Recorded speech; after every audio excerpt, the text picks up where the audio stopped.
FlingGolf fanatics around the world, are you ready? Welcome to the show that kicks in the door to the biggest World League FlingGolf season yet.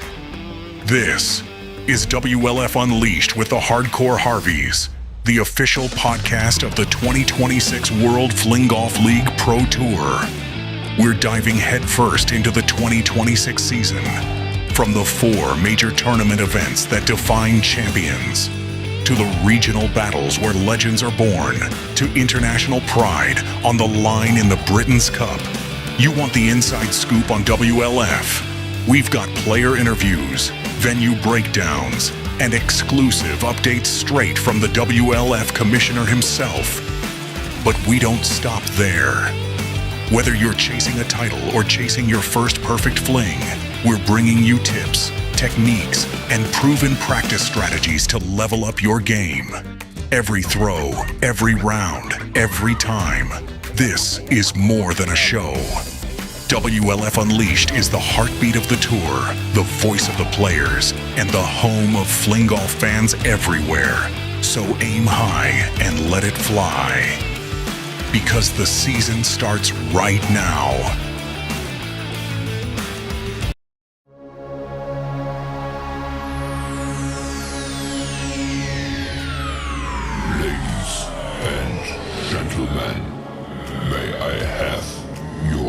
Attention, please.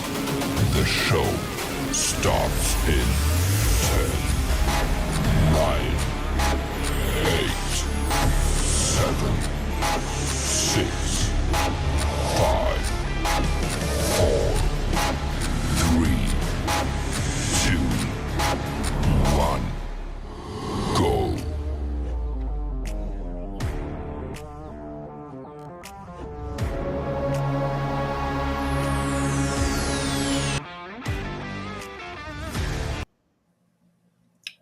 All right, what is up, everybody?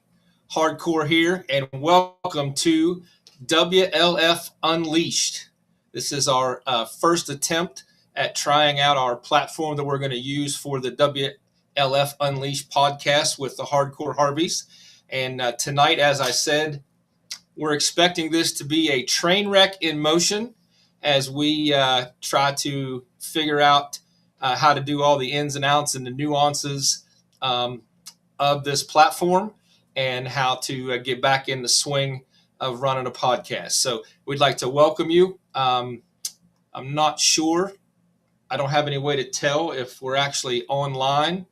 Commish or Hooter could give me thumbs up if you can see. Are we on? Okay, we're on. All right. So the kind of the point of what we're trying to do here is, one, we're trying to create an atmosphere, a platform, a venue for FlingGolf players from around the country and around the world to be able to tap into a resource that we can all share our FlingGolf experiences, share our FlingGolf passion, and help spread the FlingGolf message and get more people involved in what initially I thought looked ridiculous when I first saw it on the internet, and then once I got a stick and started playing, it's one of the coolest things I've ever gotten involved in, and it's one of the greatest sports I've played.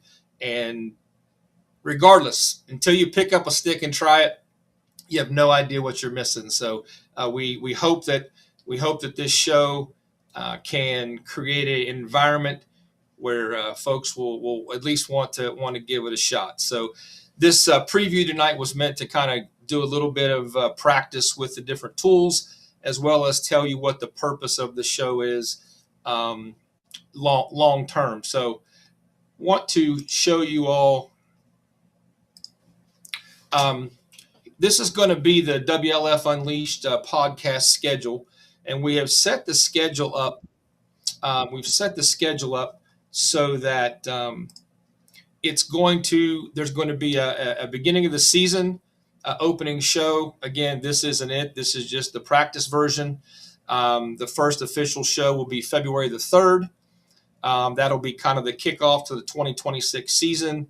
And then we've got the shows set up so that we're going to do a pre-major FlingGolf event show and a post FlingGolf event show, as well as we're going to do a show or couple shows around the West Virginia doubles tournament at Cape and Springs.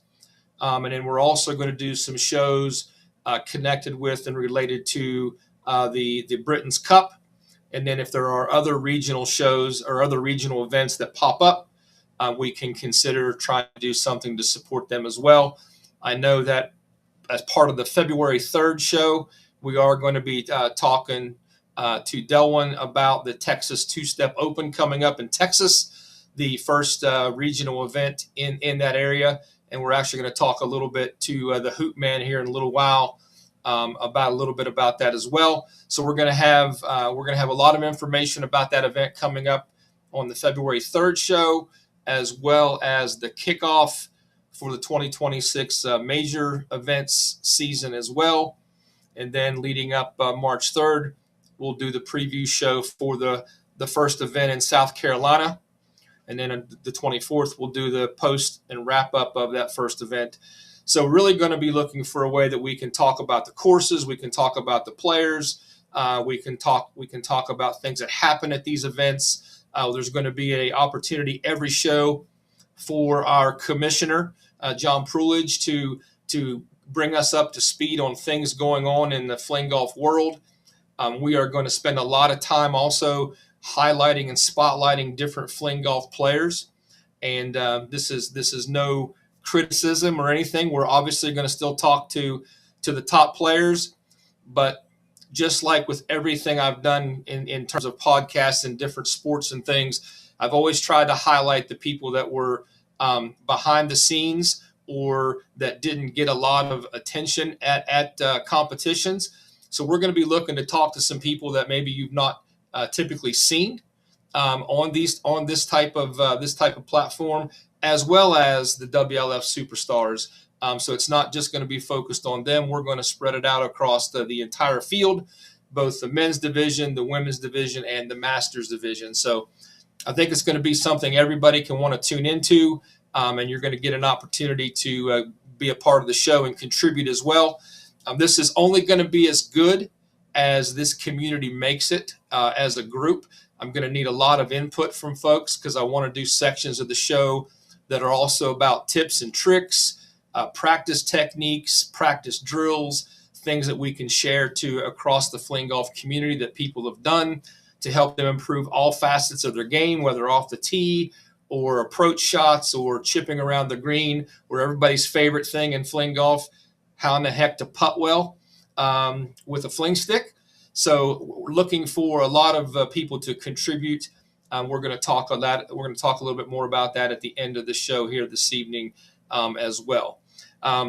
There's also a way for us to highlight comments and things as part of the show. So once we get somebody in here, or maybe my wife could try to type in a comment just so we can see how that works, that would be something to help us practice that a little bit.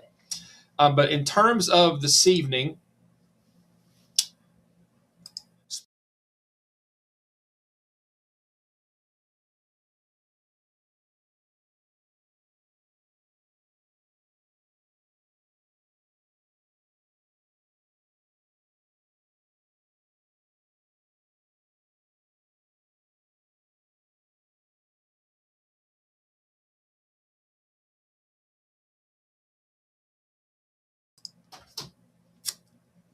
and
Corner. So we'd like to welcome the Commissioner John Pruitt to the show. Great to have you, man. Thank you for helping be the guinea pig on this first go round, and welcome.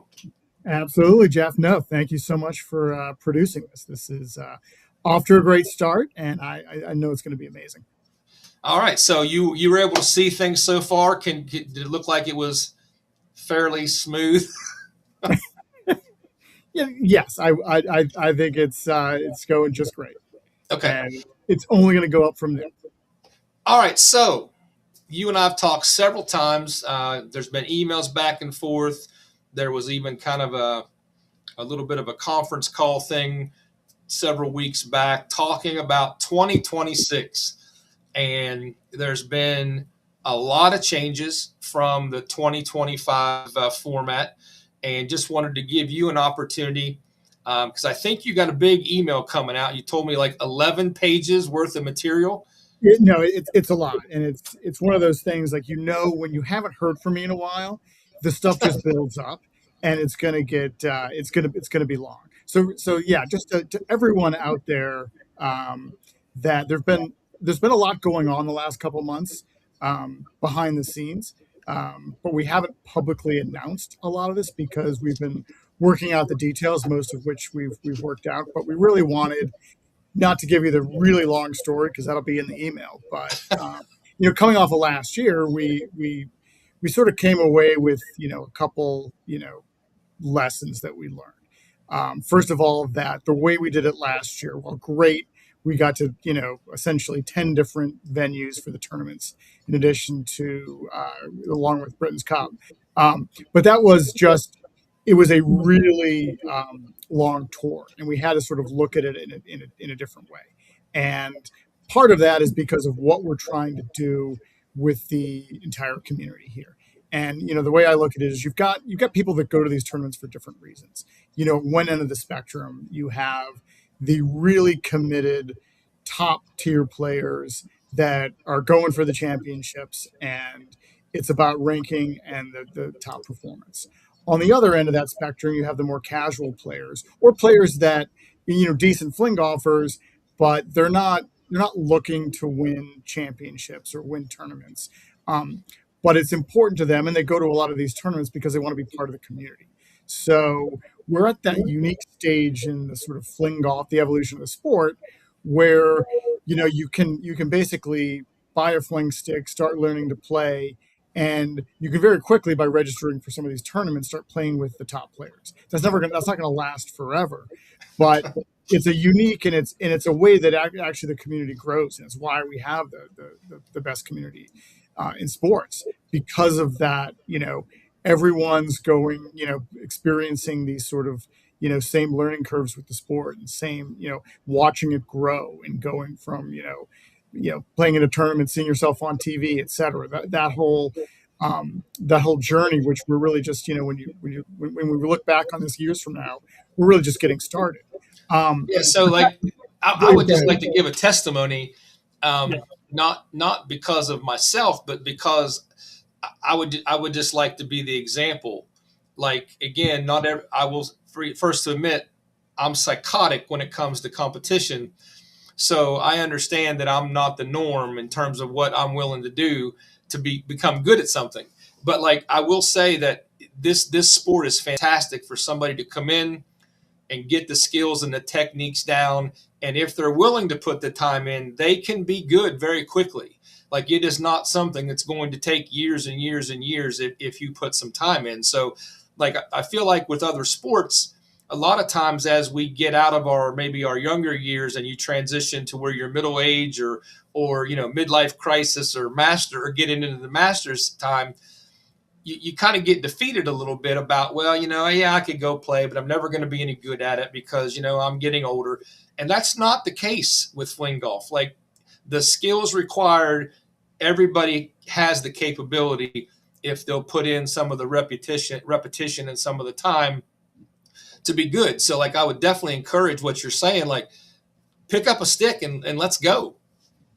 No, exactly. And it's interesting, just in our tournaments have effectively always been open tournaments, But even in the short time that we've had the league, there's sort of been this, I think, intimidation factor for some people where they think, well, no, I'm just not good enough, so I don't want to go to a tournament. When the reality is, like, they sort of function both as tournaments at the highest level, Yeah. as well as community events, and where you can actually, a lot of players, and you're going to be included on that list. You're an extreme example of that, Jeff. But you go to that first tournament and you learn so much that you almost improve by 10 strokes by just having competed and learn from the best.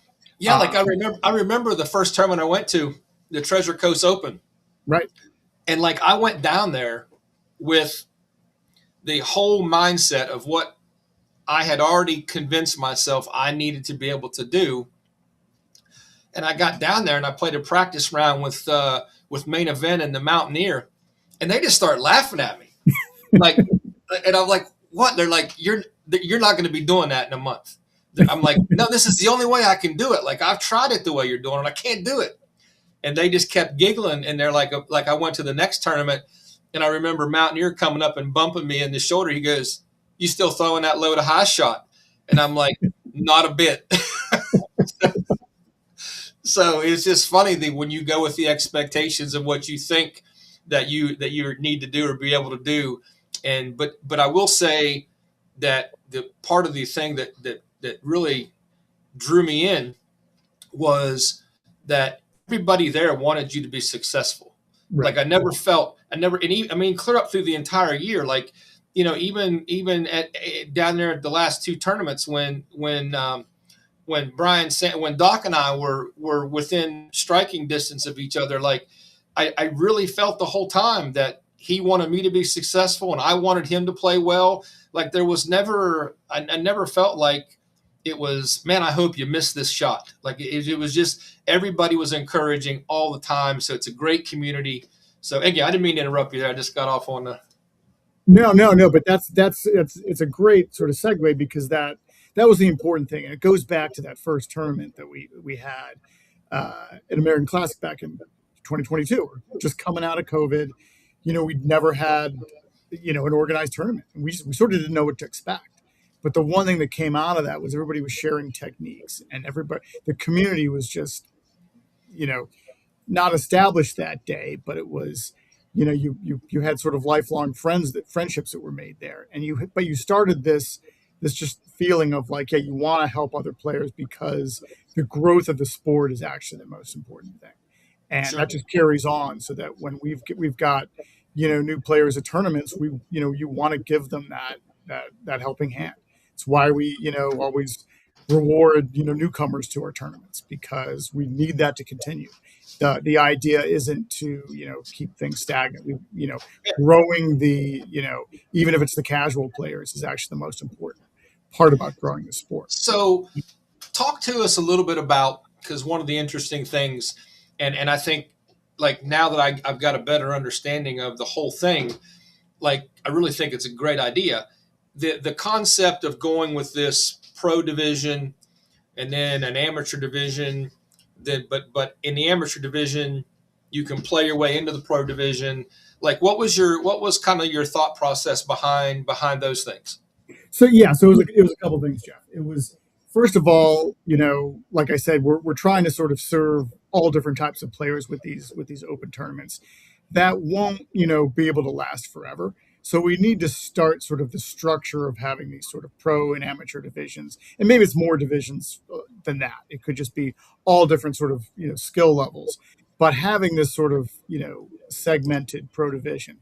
The second contributing factor that was wanting to have the pros, and really, you're defining the pros as these sort of top ranked players across each of the playing divisions, having them being able to commit to a core series of tournaments.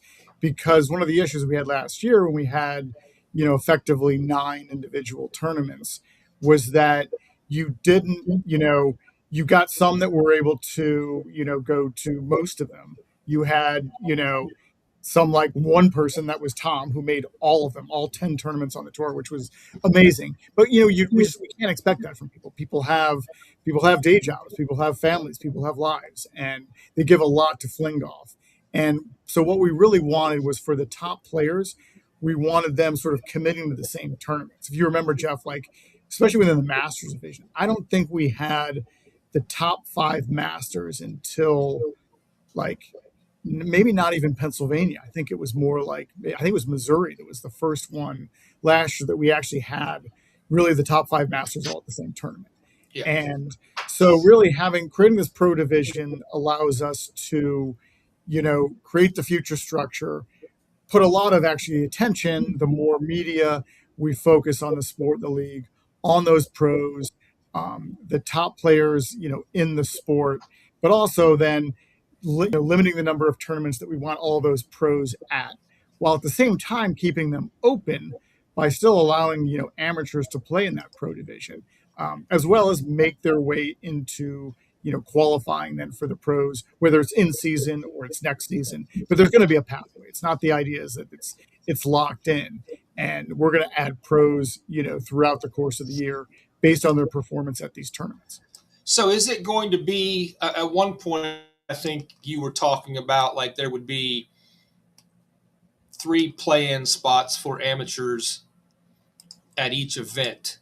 Like, or is that just a talking point and that's not that like that that's not where you that's definitely going to happen. In fact, it's even more in this. In this will be all this detail will be in the email. There'll be an email going out tomorrow with a PowerPoint and a survey. There's going to be a lot more information. So this is really just a preview. But really the idea is we have this sort of pro segment of roughly, if you think about it, it's drawing from like the top 30 ranked men, the top 10 ranked women in Masters. And we've got about somewhere north of 40, committed to that. So for each, and they're going to each make 3 of these 4, what we're calling the Pro Series tournaments.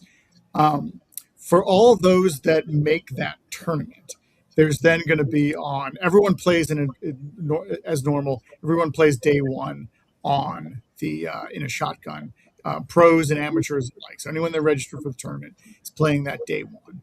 Then day 2, there's effectively only slots reserved for the pro players, as well as then additional sort of what we're calling them these promotion slots, where people that aren't part of the pro division can play their way in. And a lot of it's going to be all determined in advance. So, but the interesting thing is if you have the pros aren't guaranteed necessarily to get that spot on day 2, because if there's more amateurs that beat out so say like you had, not just use simple numbers, you say everyone's just in one division. We'll do it by division, but say everyone's in one division. Say you had 45 pros in a tournament. Okay. And then we might have, say, across the 3 divisions, 7 additional, spots, 8 additional spots. So say 52, 53 slots for tee times on day 2. Now, really, it's going to be those top 52, 53. We expect that they're probably going to draw all the pros, but if there's, say, 7 additional slots and 9 of the amateurs beat, a couple of, are still better than a couple of the pros, they all go to day 2 and the pros don't. So it's not a guarantee that you're playing. It's going to likely be filled with it. It's more having that concentration of pros is dictating how many tee times we have on day 2. That is essentially your sort of, finals in a sense. It's really what we focus on, because then we're going to try to do, some sort of filming at every one of these tournaments. Not necessarily a full like TV film crew. Some of it may be more for internet distribution. And this we'll be announcing this in the email in the next few days. But we just recently struck a deal with a streaming platform called Atmosphere TV, which is a streaming platform. That was my next question. Yep, bars and restaurants and airports, and they have specific channels. We're going to be on one of those channels, and we're going to be providing content from our tournaments that will be in their loops. Those are going to be more like 3 to 5 minute segments. That's awesome. We want to create those from every tournament, and even other events. So selfishly, is that stuff we're going to be able to use on this podcast also, or will there be some distribution rights that will prevent us from doing that? No, because the idea is like for any tournament where we film, we're going to film so much more than 3 to 5 minutes. Like it'll usually, like we might get, an hour of content that we have to cut down to 3 to 5 minutes for atmosphere. I got you. But we'll be using that then throughout on YouTube, on, WLF Unleashed, throughout social media, etc. So no, the more content, the better. The more professional content that we can get this year. We really want to amp up the media attention on the league and the sport. All right, so I'm going to transition here. I'm bringing a graphic on the screen, which is the top 10 in the men's division. Can you see it? I can, yes. Got my reading right, glasses on. We're good to go. All right, so obviously a big year in terms of shakeup at the top. You went from the reigning number one player, Austin Showtime Ebersol. Sam took over the number one spot during the 2025 season. Obadiah got his first win. The Hoop Man has been he's been close. He's been right there. Has Titus won before? Was he just close at where he was in the playoff at Florida? I'm not sure. I can't remember him, but like there's now all of a sudden, I feel like there's 4 or 5 guys in the men's division that I feel like could show up and win. Is that what you expect to see in 2026 or? Yes. I mean, I would definitely agree with that statement. I might even go, even a little bit beyond that. I also expect, that, Sam and Austin and this sort of, Bird and Magic that we've had the last, 3+ years, like I feel like that's going to continue as well. Not to say I would say this. I've noticed the increase in practice related content that I'm seeing online from both of them that would tell me that both of them are out there working. Yeah, no, exactly. I think everyone's, and this has happened year over year, everyone's, amping up their game. So I think we're going to get different winners, but I think you're also going to see like, what's going to happen in terms of the rankings is going to be interesting. And I think some of it may not be decided, based on who wins tournaments. It could be how they finish, like, they finish in second place, as opposed to third or fourth.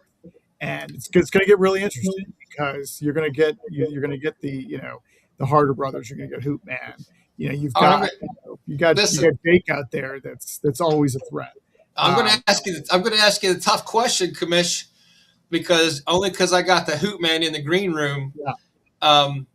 From your perspective, what you've seen for the past couple of years, what is it going to take, from your opinion, for the Hoop Man to break that top spot?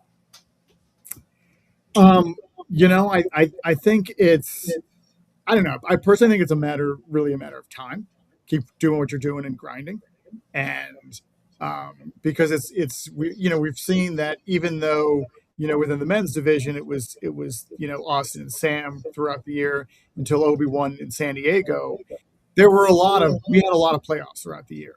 There were a lot going into, Hooter was, in Treasure Coast Open, like Hooter was there up until the 36th hole and just missed out on a 3-way playoff. So he's right there. And all those people I mentioned, they're right there at the top. So it's just going to be a matter of a putt, here and there that you drain is going to make the difference. So it's going to happen. Yeah, I've heard that story from him about particularly the Treasure Coast Open. I mean, I think he was really close there. Yeah, like it was just a matter of basically one putt that if he could have got it to go, would have changed the dynamic of things. So all right, so let's talk a little bit. It's not one of those things, Jeff, where it's like I'd love to say like, oh well, you know what? It's his swing plane, and he totally needs to change that. And if he does that, that's holding him back, right? Like no, he's got the skills, and it's gonna happen. And like it's just a matter of perseverance. And so like, all the people at the top. And now that I've gotten to play with him, like when we went to North Carolina and did that that weekend trip and got to play some practice rounds with him.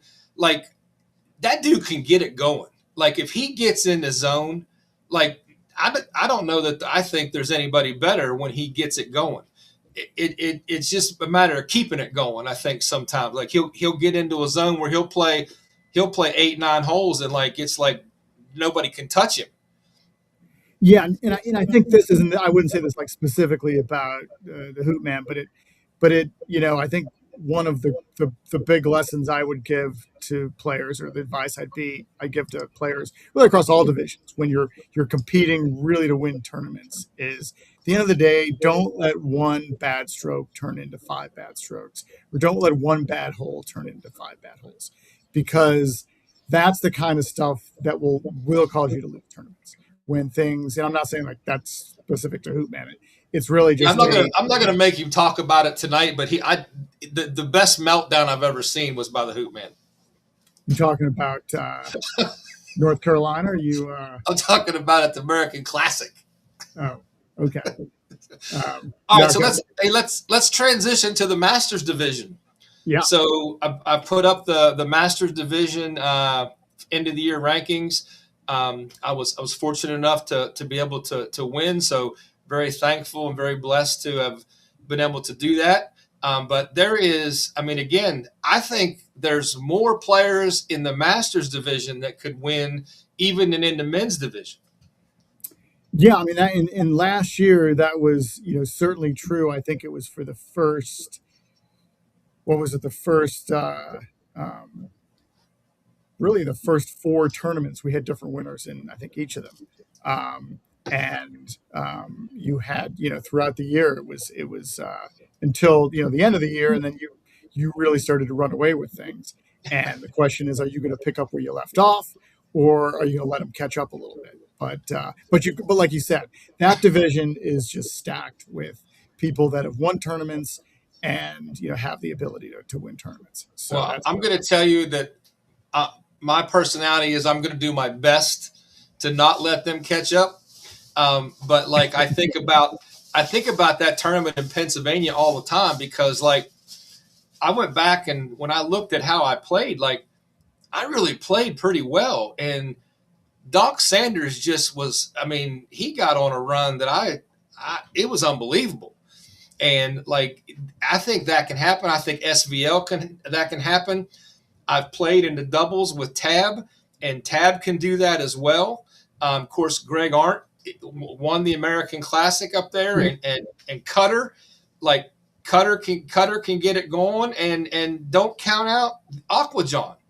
And then I also wanted to mention, like, it had nothing to do with winning or losing, but I think it was Missouri, if I'm remembering correctly. Like, I had one of the most fun rounds I've ever played. I played with Brian Marchand Moose, and he played lights out that day, and it was just a ball. He's a great guy to play with, so I wanted to mention him also. Of course, Tomcat, all 10 rounds. Dr. Divot, I think he's going to continue to improve. Yep. And then Eric E. He made the finals in the very first event he showed up to at the River City Open. And then the new gentleman, Mr. Quigley, from out at the San Diego Open. Like, he was winning the first day. No, exactly. He came sort of like out of nowhere, but he was fantastic. So you got 10 Masters players, I think, on any given weekend that if they got it going could win. Yeah. And I think we're going to add more to that division throughout this year. Like, I'm confident of that because, the number of players that, haven't even been to a tournament yet is, it's out there, and they're, rearing and ready to go. So let's go one more division here. Let's not leave out the ladies. So let me get. I was not preparing the slide as I was talking about the Masters. I got more involved. I wasn't hosting. I was talking. You were exactly. Get excited. My wife's laughing at me about that one. All right, so let's transition. Now bringing up the women's division. Of course, Britt won, but this was the closest of the three divisions. Am I correct? Yeah, in terms of the point standing for the 2025 season, yes, the women's was definitely the tightest, and that was close. And I think going into 2026, I think it's the way that the standings ended, 2025 is a good, I think, indication of where they're going to sort of pick up, in the sense that I think, like, you look at Britt and Amy, and I think they are going to be the, favorites heading into the season, just sort of 1 and 1A, because they're both right there. Carla certainly earned third place, and I think she's got the potential to win the whole thing, no doubt, because she's got good distance and fantastic short game. So you and I have talked. Obviously, we talked not on live like this, but like I really feel like if she can stay healthy, I feel like Lala is going to be beaten on the door of the ladies above her, and that's not taking anything away from Amy or Britt, because they're both fantastic players. I just think Lala's got a little fire in her belly about it. I think she was really frustrated with the nagging knee injury that she kind of dealt with the second half of the season, and she can throw it. No, and I think with her that she's had a lot of second places, and some of those second places were certainly last year, where that a nagging knee injury, it catches up with you when you get to that 35th, 34th, 35th, 36th hole. And not to take anything away from those that finished first. No, right, absolutely. But I think it'll be great to see her in action, healthy. So it won't be in the pros women division, but also very excited that we're going to be able to add Mrs. Hardcore, my beautiful wife, to the mix this year. She is gonna be in South Carolina, so she is gonna play. Fantastic. Make an appearance. Lean in. I'm like leaning all the. Hey, Taylor. So we're excited to get her started. Hopefully, if you not, should probably note that I'm not the psychopath you are. I know you're not. I will be perfectly happy just finishing the first one. She will. Absolutely. So she just wants to be able to play all the holes and not get too tired.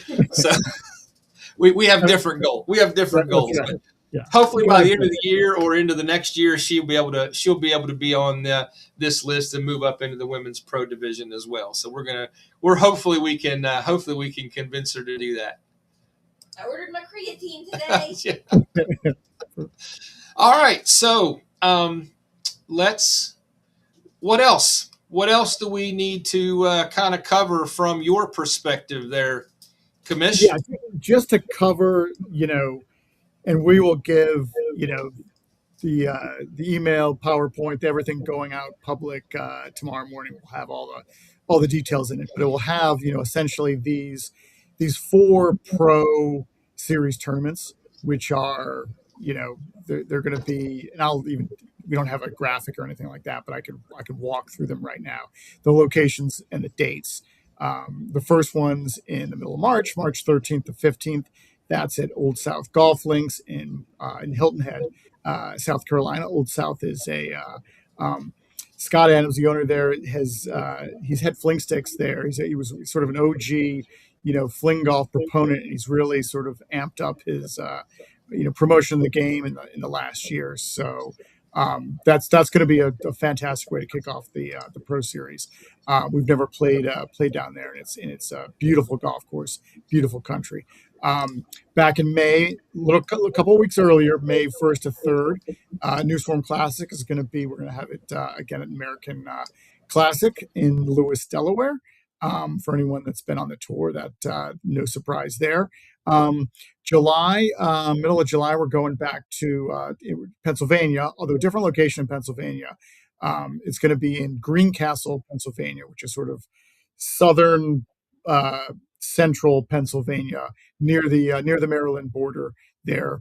That's Carla's Christian's her home course there, and she's going to help put on that tournament along with her sister Chris Summerfield.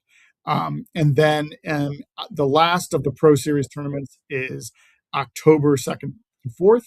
We go back to Missouri to Joplin, outside of Joplin, for the we're going to be calling the Midwest Shootout for the last tournament. That's also going to. Oh, go ahead, Jeff. It's gonna be a different course because we had a limitation on the course. It's a great course last year at Eagle Creek, but we had a limitation, and that's why we had to do a Monday, Tuesday tournament. We're trying to make all of these weekend, Saturday, Sunday tournaments, so we're gonna be switching the location. But it's in that general area. We've got a great course identified, so it's going to be a fantastic tournament. And we're also going to be looking for that one to. As part of that weekend, it's going to sort of be like the year-end awards ceremony for, not only the season winners and the tournament winner for that tournament, but sort of season-long awards. And we're going to really want to get this additional awards that we have. A lot of it's going to be sort of league members voting on that. A lot of interesting stuff. So I think that's going to be a great last event for us.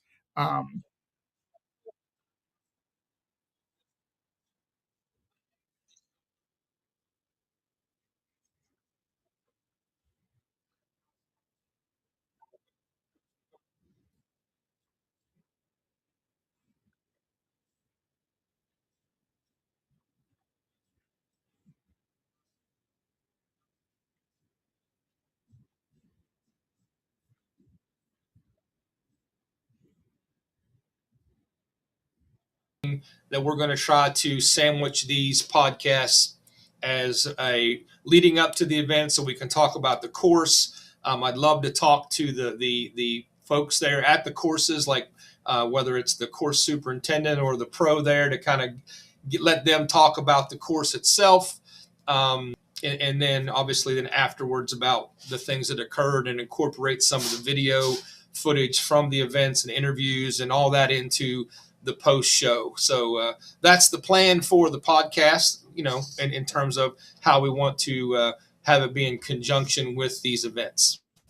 Right. And one other thing, Jeff, that maybe this is sort of a segue too, and I know you're going to talk about it later in the podcast, but in addition to these 4 Pro Series events, there's going to be other tournaments as well. We're going to have at the end of May, we're going to have the Potomac Highlands Doubles Championship again at Cape and Springs. That was a great event last year, and I think we're going to get even more demand for that one because it's a really, really unique event. It's all doubles, but it's just if you've never been to Cape and Springs, it's a unique place. It's the only sort of tournament where you're going to be able to basically be at the same resort as everybody else playing in the tournament, and that weekend is all focused on FlingGolf. You're eating meals together. It's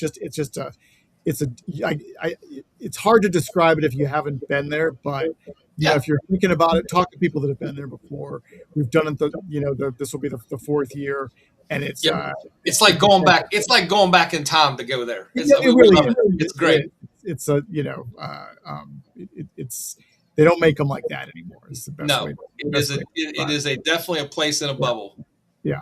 And then the other thing is then in addition to these, we're going to be launching this regional series, which are additional tournaments that the best way to describe them are they're sort of smaller tournaments, and they're more regionally focused, so that you're going to usually draw off of people that are within, I would say, usually driving distance of that tournament. So there's not a significant travel expense.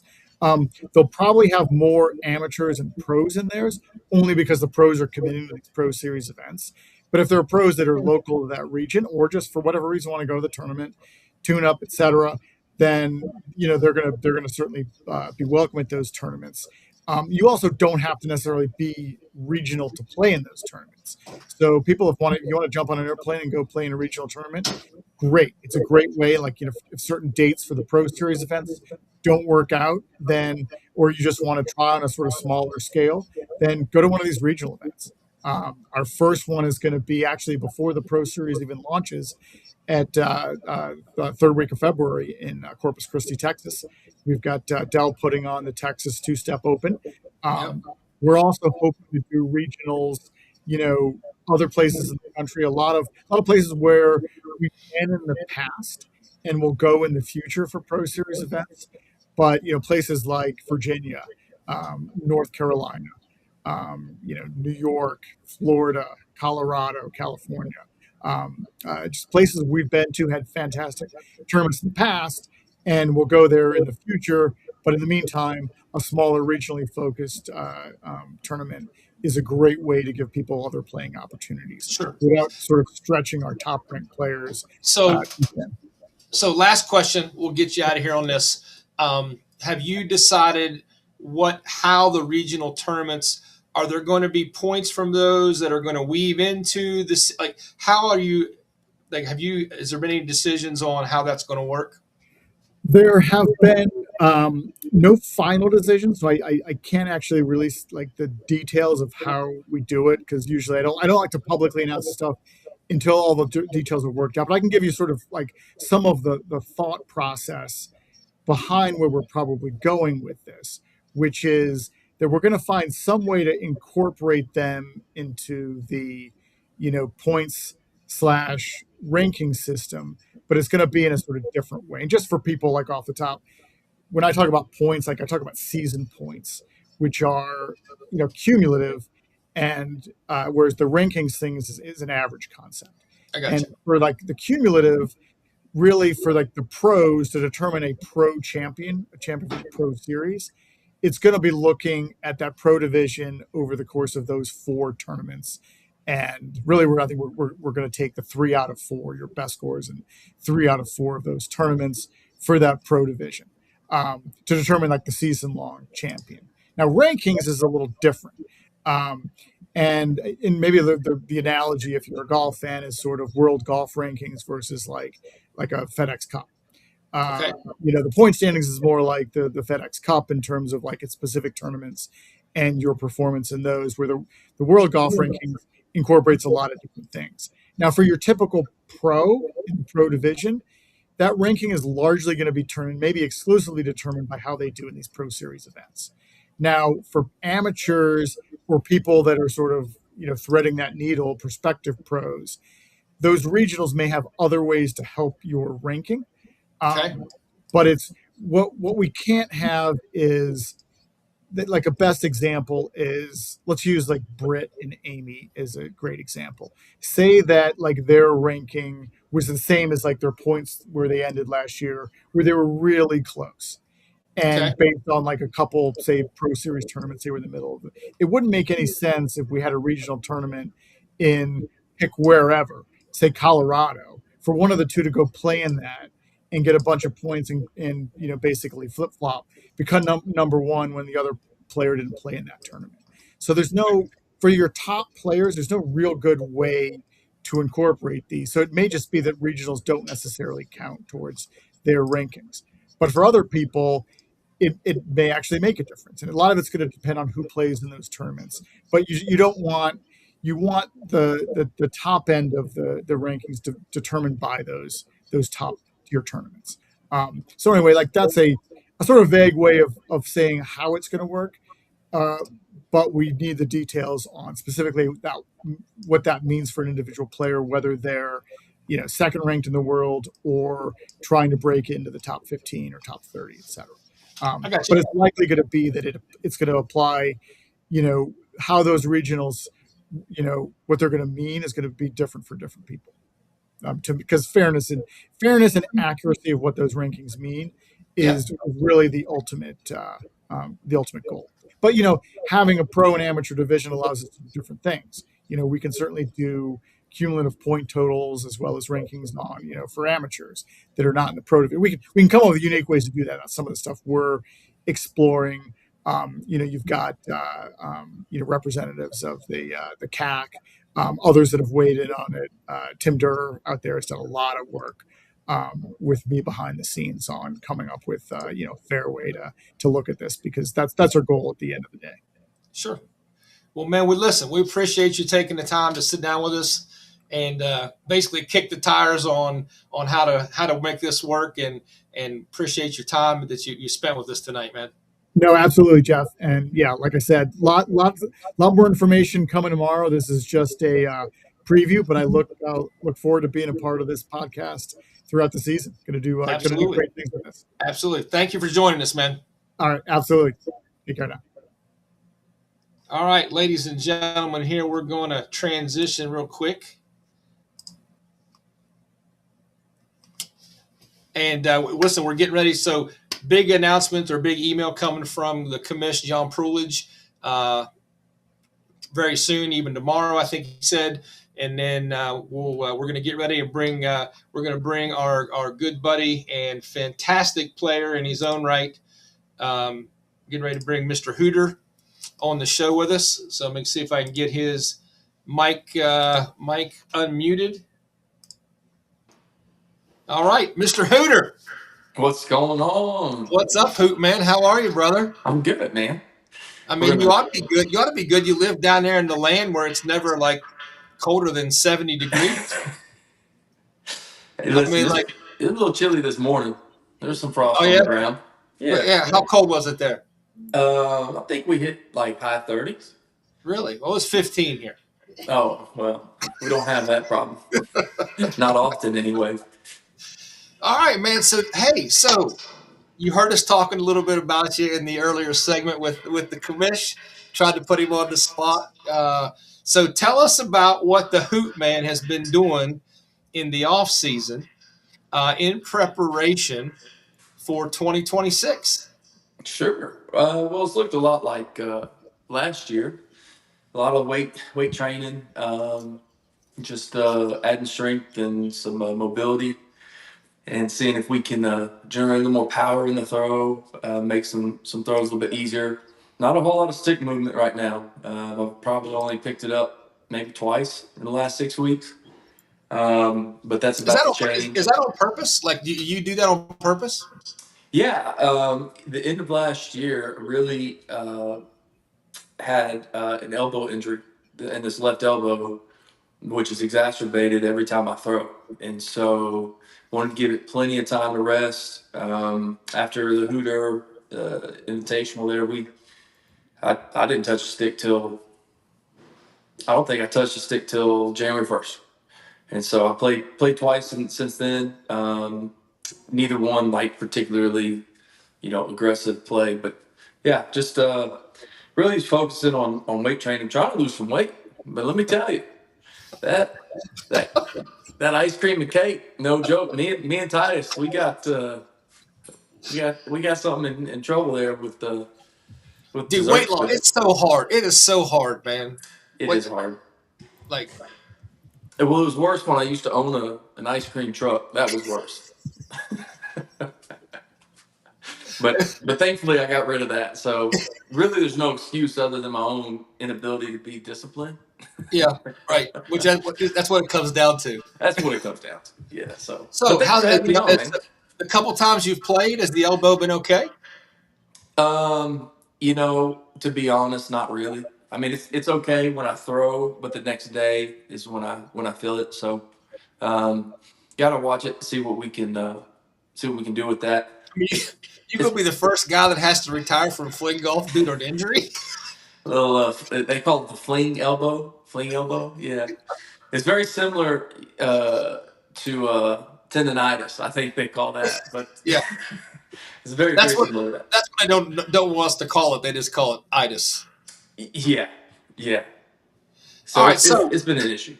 All right, so we're only a few weeks away from the Texas Two-Step Open, and then we're only a few weeks away from the first major event in 2026. Like, what's your mental game plan getting ready, and what are obviously I know that one of your goals. I'm pretty confident one of your goals is to win an event, but tell us about what you're working towards. Yeah, man. Winning would be great. There's a lot of really great competitors, though. I think we saw that particularly in Virginia, that it's, y'all talked about maybe the top 5 guys. I think it extends well beyond that. people can get hot and people can grow and they can get better, and we're hoping that they do. We want as competitive as we can be, and when the dust settles, we want the best player to win. I think, looking at this next year without Reggie's, it's going to be tough for some for some folks. Yeah, some hooter. You've got an official diagnosis. Thanks, Doc. But yeah, I mean, there's this season it'd be great to go out there and come away with a win. I think I'm really excited about the doubles aspect. To be honest with you, to be able to play with some guys that I hadn't played with before. You and I, we telling them now, but we're gonna we're gonna get together there at Capon. And me and Obi, I think, and some past partners as well. I'm really excited about that. I think it's just a really fun event, and I'm going to try honestly to have a little more fun. We don't need any more meltdowns like we had at ACGC and or Virginia. God bless Adam for putting up with me that day. Really, all I needed was it's one of the best stories ever. Really, all I needed was a honey bun. That's what I needed. Yeah. So yeah, I'm looking forward to a great season, but truly focused on trying to have some fun, putting your best foot forward, and one key thing I'm actually focused on is making sure that the outcome of the shot or the putt is not always up to you, right? Like you do best and hope it goes where you want it to go, but at the end of the day, you can't impact the ball after you hit it. Right. So sometimes it goes in a hole, sometimes it doesn't. And a matter of 6 inches can change 6 strokes or more. So really focused on just, we want the repetitions to be there coming into Corpus Christi. Certainly as a tune-up, I think there's going to be some really great players there from my understanding. I don't think this is going to be an easy route for anybody to win. The weather there can be unpredictable, but we're hoping it's warm and sunny. So we'll see. It's always warm and sunny. Not on the coast, man. It's going to be. You guys send me daily, like digging at me, like, "Hey, 78 degrees." Yeah, we've had a really, really warm winter so far, but something about El Nino or La Nina, something. All right, so tell me about. I know we both got the opportunity to be playing the Hooter Invitational. Thank you for that, by the way. That was a great experience. But I think one of the things, even though we all understand the competitive uniqueness of the Reggie, like, and we understand like competitively how quickly it could change an event or a tournament. Like, talk to me about what I think we all saw at the Hooter Invitational when we all played with no Reggies. I mean, I think it really gives you who's the best player on the day, right? When you talk about Reggies that are certainly, as John puts them, for entertainment, and they're very high stress, high risk, high reward. But that doesn't tell us who really is the best player of the day. It tells us who's the best player on par threes on that day. And that's totally fine if that's what the game is. But what we did out there, man, it was tight the whole time. I mean, from day one, from who, Sam won that one, I got second, you got third. We were a stroke apart, right? And it came down to the 18th. You go to the next day, the teams held their own, and then you go into the final day, no Reggies. It comes down to the last hole, last person. I mean, it's huge. End up in a tie. And it ends up in a tie. Yeah. A 3-day tournament with 2 teams, 7 players apiece, ends up in a tie. I mean, that's just crazy. I mean, the amount of competitive play that we have now in the sport is as such that we don't need, I feel, that we don't need additional gimmicks to make this competitive. I think the drama is just naturally built in, just like it is with golf. So it was a lot of fun. Yeah, like it was amazing to me at the end of day one how quickly it took what you would normally think about if you were just going to rank guys that were there. You'd have thought, okay, there's probably 3 or 4 players that are at the top, and it got rid of that immediately. Like it was like 10 to 12 people that were legitimately in the mix. Yeah. I mean, like and it just scrunched that scorecard down, It like really you did. said. Like the top five were within one stroke each. Yeah. Like I and mean, it it's the level of play is there, and yeah, you remove Reggie's. I mean, you're saving 4 strokes for a lot, and often, I mean, if you double a par three, right now you're talking about 2 strokes, so you could go from being within 4 of the leader to being 8 back, and all you did was bogey hole, and all they did was par. I think players across are pretty excited to see what shakes out this year without Reggie's. I will say this. I will say this that I did not feel the level of gut wrench knowing that I didn't have to hit the green Yeah. as I like when we're playing with Reggie's. Like Hmm. it in a tournament when we were playing the Reggie's, I can tell you like it changes how you feel stand on the tee box. And how you play, right? Yeah, Like if you know that if you par this hole and all you have to do is get it on the green, you're going to the middle of the green most of the time, right. and hoping that Like the short game's good. I had to adjust to that because with such a background in golf, like I'm used to hitting it at the stick, like Right? that. I'm like, and is that your daughter? Yeah, they're okay. Oh, Just la la. bring her in. I think they are. I mean, she's trying to open the door. We'll see. We'll see. But no, but yeah, you had to change. You kind of had to change your strategy because, like, a lot of times you could be 12 foot from the pin and be on the fringe, and a guy could be 30 foot from the pin, and Yep. like it was almost like you had to start thinking about strategically.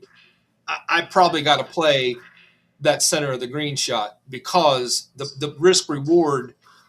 Now, if you happen to stick it when on that, then now you're talking about a one, and now Right. That's a that's big deal. But that's all good.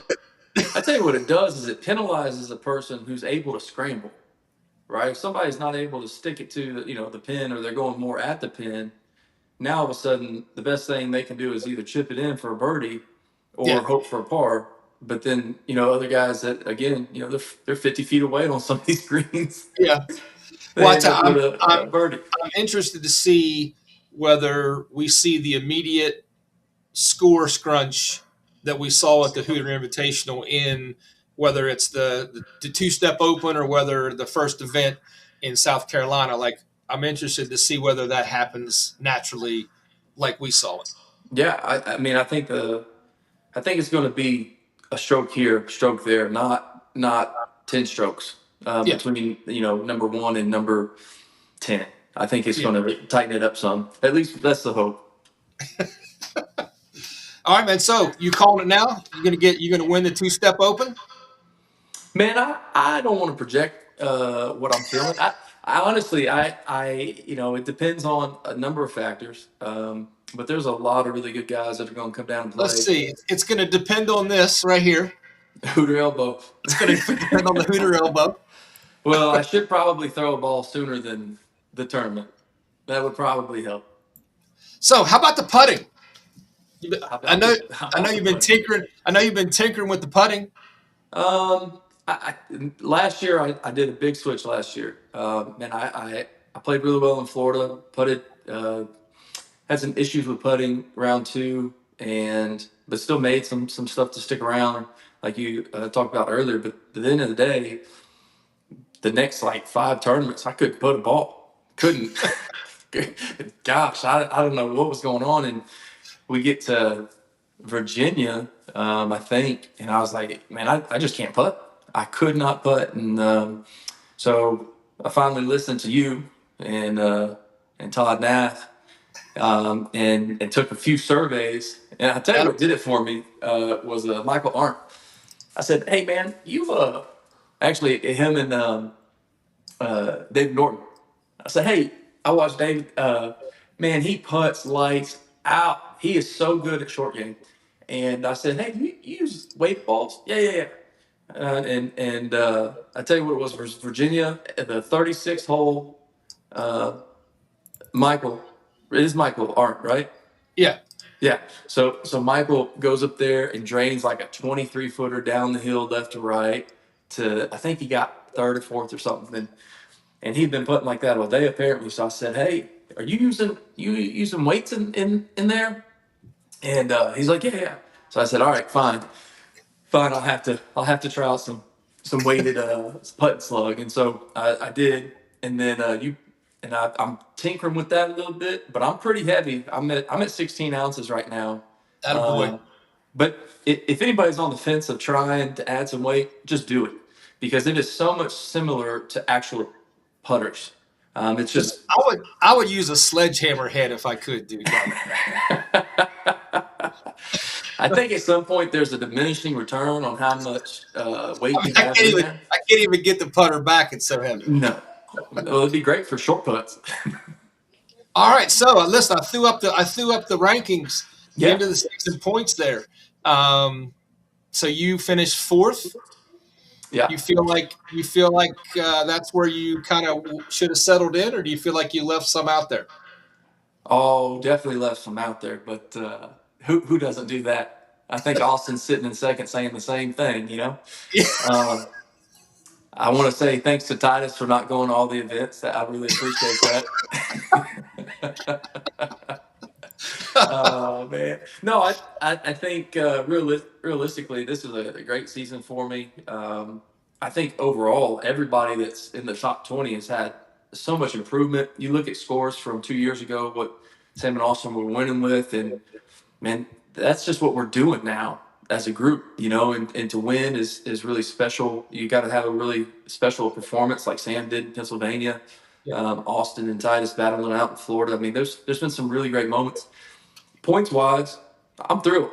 I just want to be in top 5, so I did that, and mostly due to Titus. So I appreciate that. It was great. Top 3? You go? Man, we're trying. Top 3? You called it here. You called it here on Unleashed. Look, I don't like to call things, man. Oh, We like to give it a try and see what happens. But you're right. You said earlier, like the scoring, I think, is going to be more like a real PGA event where every week you just never know who's going to come out of the pack and get hot. Because I feel like if the scores do stay tighter together, that it's going to give a guy that maybe normally was finishing 9, 10, 11, and he gets on a roll. Like, I mean, you say like Tim, let Tim get hot. And he's not fighting the Reggie battle, and he can go right to the top. I think, there's a lot of guys in that top 10, but I think even in top 15 that have the ability. Jake, God bless. That dude was balling up until probably the last 3 holes there in San Diego. Yeah, I know he wants those back, but like he was just doing the thing. These guys can play, and if you watch individual players, Ballinger, God, he just does that tomahawk from 180,000 yards out. It's so incredible. The speed that Gary has. Anybody can have the ability to win if they can put it all together. It's just really hard to put it all together. And I think too. I see a lot of guys, whether it's whatever division, and even the women's division, like the consistency to me is what I see happen against people. Like, a lot of folks, they only get to play like leading up a little bit before the tournament. Yeah. And maybe they don't get to play as much in between tournaments. So like that first round is they're just kind of getting their legs back underneath them and getting their touch back. And, you can see that. I think the consistency is the thing that takes the top 3 or 4. And if there is any gap, 5 through 10 or whatever, I think it's more consistency. I think you see that particularly as the season goes on, right? Yeah. Closer races, different people winning. A lot of that is just reps, getting reps in. All right, man. What else you want to talk about? How's that new puppy of yours? That's not my puppy. No, sir. It's your puppy. No, sir. I think this is great, man. I think a podcast is going to go off great. I know you're putting a lot of work into it, and I think having the commissioner and all is going to be great. I really like thinking there's going to be some some great players that you highlight over the year. I'm looking forward to the PGA show with you. Yeah. Hey, so yeah, talk about that real quick. What do you think? I'm trying to go to Disney World. What's that? I'm trying to go to Disney World. Hold on, let me get this fixed. I got us messed up. I clicked the wrong button. I tell you what I'm going to do real quick. Hold on, let's do this. Let's try this. I think the commission is still with us. Hanging in there? Yeah. Oh, there he is. Okay, now yeah. let's try the three-way there, the three-way Nice. conversation. Yeah, no, exactly. I love it. You guys shut me off, and then you started talking about Reggie's. That was awesome. I mean, that was by design. I know. No, it was great. No, We know how you feel about him. It's okay. I was about to say, like, do I get like a rebuttal? Yes, No. that's why I brought you back on. So we know and actually, I don't want to really monopolize on that, but and you guys characterized it, correctly. And for me, it's a lot about entertainment, drama, and the sort of fans' perspective. It's not necessarily from the players' perspective. And I get like all the reasons you guys said are valid ones. And it'll be interesting to see how it goes this year. I think it's the right decision, certainly for the Pro Series. Whether we use it in other regional one-off events, who knows? Like it's just a scoring rule. It's not inherently linked to the sport of FlingGolf at all. And I think we should look at other alternative rules and formats and things like that to really excite. What do you got? What do you got in the hopper? What does that mean? I don't really know what that means right now. I don't think anything for this year, but who knows? Like things could get harder in the rough, so to speak. Ooh. I think because ultimately part of why I look at Reggie's and why there was a focus on rewarding people getting on the green is that if you look at golf and a lot of par threes, like you miss the green, you're probably in some on really championship courses, you're in some stuff. And it's going to be hard to scramble and get up and down like this. Whereas for us, you're off the green, and whether you're on the green and using a sidecar, like there's like almost no difference to it. Now, does that warrant giving you a stroke bonus? Like I don't know. Maybe maybe that went too far. But I will say that sort of you go into the par three and having you guys like clench a little bit on those par threes, from my perspective and a fan's perspective, is interesting. Listen, I understand why you guys don't like them. The other thing that I think will be really interesting is, as Who Man said, like, you can have these wild swings on par threes, and that could be frustrating at times if you miss your Reggie opportunity and the person you're competing against gets one. But it will be interesting, I think, when someone's behind on that second day and they won't have those Reggie holes that are potential swing holes, whether they, can actually get that swing or not, it's going to be a lot harder to catch people that get out to a big lead after day one without the opportunity. Yeah. But that being said, like we're not using them in the Pro Series. So let's see what happens. Here's my idea, John. Yeah. It's a par three only Reggie Fest. Right. Bring back all the Reggies. Yeah. Just every hole, every Reggie. Yeah. Just a throwback, just to see how low we can go. Yeah. Or make it even beyond the par threes. But at one point in time we had the double Reggie. Oh yeah. We'll take them all. Yeah. Yeah. No, that double Reggie. Yeah. On a par five. That's before your time. Oh my. Before my time, true. Well, listen, you think converting a Reggie on a par three like irritates some players? Double Reggie, like that would drive people. I mean, just a par three course. Every hole's Reggie. See how low we go. Yeah. They got one in Delaware. We'll do it on a Saturday night. Yeah. Let's see. Exactly. $1,000 on the line. Y'all better come with it. 18 twos would be 36. Yeah. No, exactly. So, but I mean, that is whether we do that or not at that tournament. But like that's an example of a place we potentially could use it, where it's a scoring rule and you're just using it for a one-off type event. If people are interested in that, if people aren't interested in that, we're not going to force anything down people's throats. But I for people, however you're competing, I want people like, is the scoring rules, use it or don't use it. But at the pro series level, we're not using it this year. I love it. Let's see what happens. Let's watch it unfold. All right, guys. Well, listen, thank you both. We're going to wrap things up here for our preview episode. Again, hope both of you will continue to contribute to the podcast in the future. Hope you're willing to help out a little bit with some, I think we should just get every podcast update on the Hooter Elbow and see where we're at. I was trying to comment. I'm like, breaking news, like Hooter played all last year with a, elbow injury. So like Vegas has got to reset the odds going into 2026. Look, if you knew how many injuries I had, you'd be impressed. Oh, yeah, no, exactly. All right, guys. Hey, thank you for joining me tonight, man. Appreciate it. And we'll catch up with you guys soon. Awesome job. See you guys. Take care, man. Have a good one. All right, guys. So that kind of brings us to the end of our preview, our first night kicking off WLF Unleashed.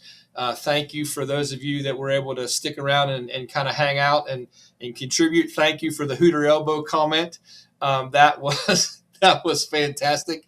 And again, so got the schedule here on the right. We're also we'll try to figure out how to post this live stream video up to the social media platforms also.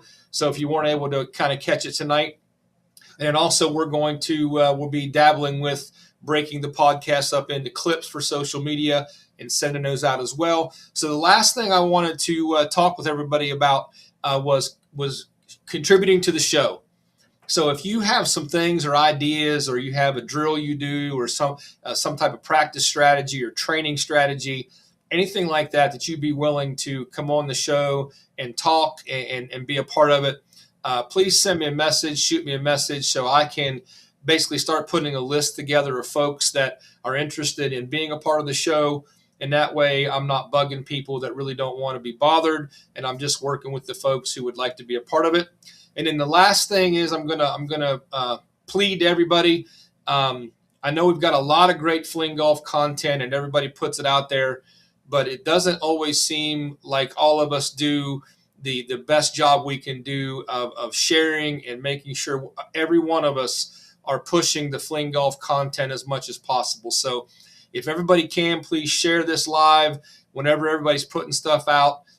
Try to like and share everybody's stuff as much as possible, because I think it's the only way we're going to flood social media to get more eyes on this great sport of FlingGolf. And I think it's going to take every single one of us to do that. I don't think it can just be a handful. So I think it's a job we can all get behind. And I appreciate you guys participating and being willing to jump on board here at WLF Unleashed. And we look forward to talking to you again. The next show will be February 3rd, where we are going to talk to the organizers of the Texas Two-Step Open.